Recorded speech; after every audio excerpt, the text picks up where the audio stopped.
100,000 shares, it's worth $1 million. I'm a millionaire. Well, why am I living in a little Cape Cod house in the middle of town, you know, on a postage stamp piece of land? I'm gonna buy a $500,000 house. So you went to Corning, and over every hill, developments being built up. Houses being built.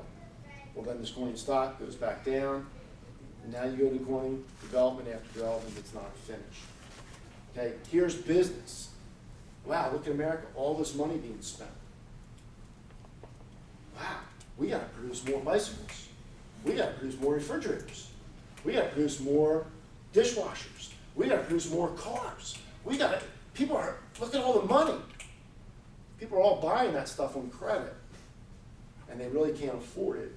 And then when it stops, now business is like, oh my, I just built 100 cars because last month I sold 100 cars. This month I only sold 80. I got 20 cars left over.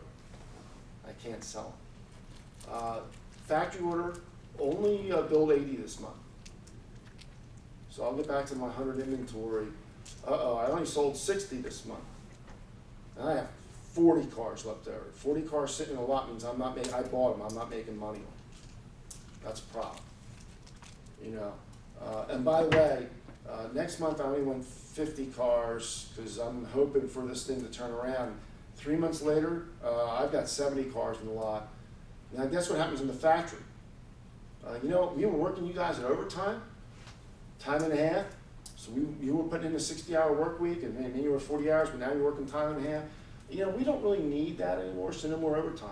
Oh, I was counting on the overtime to buy the pool.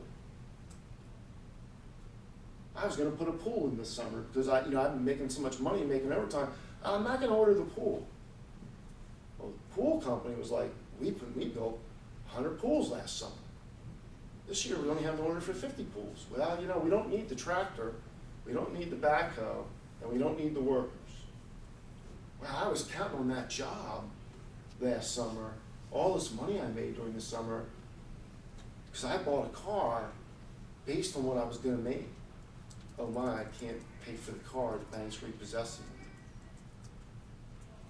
me. And instead of things, this is what I mean, if we all went out and gave you all credit cards and say, okay, giving everybody from Sovereign Grace Church, $10,000 credit cards, let's go to the mall.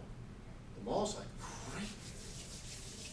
This is wonderful. Look at the mall business thing. Well, we're all buying it on credit, but you can't pay the bills. It looks good, but it falls apart.